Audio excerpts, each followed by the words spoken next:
So, Johan, could you tell us a little bit about yourself? Yes, my name is Johan Sørensen. I'm president for the Danish Eurovision fan club in Denmark, and I'm also a journalist. Yes. And now we're here at the Eurovision Song Contest. What is it that makes this competition so special? It's very special because it brings a lot of different nationalities together. This year there is 39 competitors from very different backgrounds, and it's bring people together, and it's a very special atmosphere here. People are very happy, and they just want to party.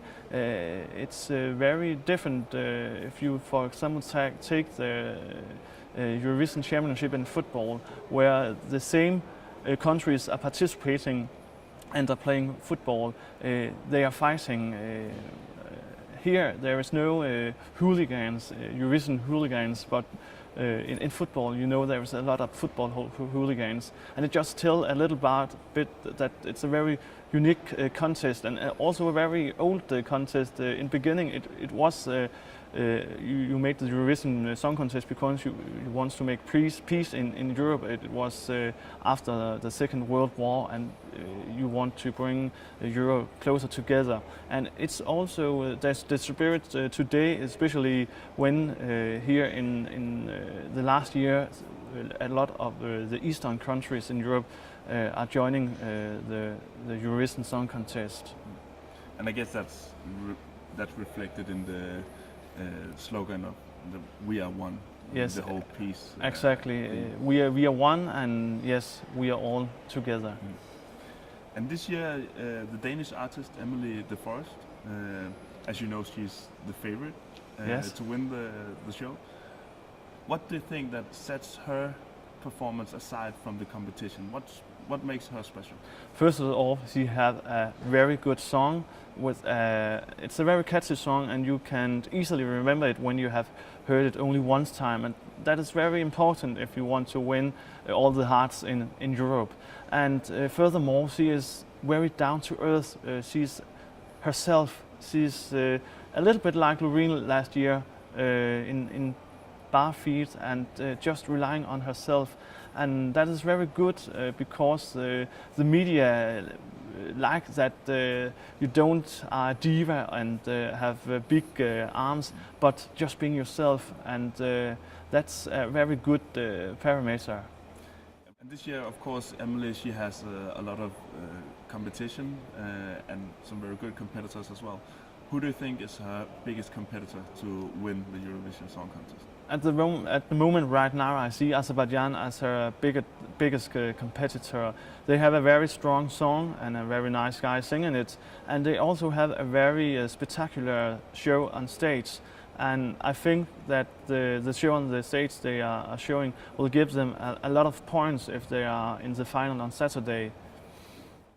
Which artist this year do you think has the most unique stage show? There is a lot of different shows on the stage this year, like every year, but an example could be Finland. The Finnish artist is Krista, and her song is called Marry Me, and it's actually a protest song because it's not allowed in Finland to homosexuals to be married. And with her song, she wants to set spot on this problem. And actually, they have to discuss it in the Finnish parliament because the song have making so a lot of noise in the Finnish media.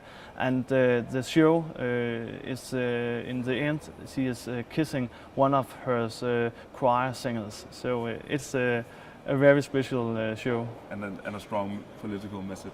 Yes, well, yeah. Exactly. You being from Denmark, and I'm from Denmark too, you know, we have the kind of feeling that it's, for the Danes, it's a bit embarrassing to say that, oh yes, I watched the Eurovision Song Contest, but we know that a lot of people do watch it.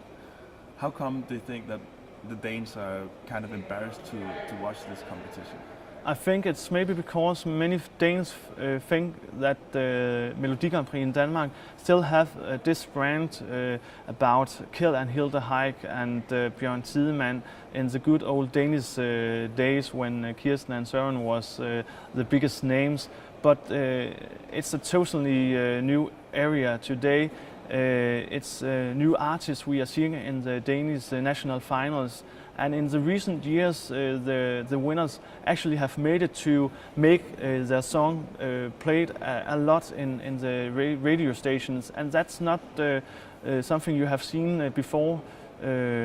So I think DR, the Danish broadcasters, have developed the Danish national final in a very good way the recent years.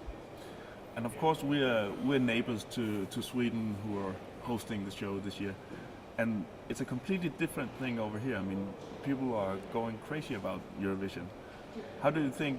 How come there's such a big difference between Denmark and Sweden? Because we're so close. First of all, the Melodi Festival is in 6 weeks. You have 4 part finals, and then a runner final, and then the great finale. And it's almost a must if you are a Swedish singer or musician. You have to be in the Melodi Festival to get all the attention from the media if you are releasing a new album, and if you want to have a lot of jobs on the summer festivals and concerts.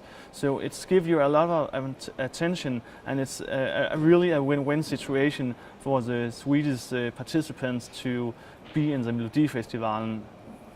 Perfect. Yes. Thanks, Johan. Welcome.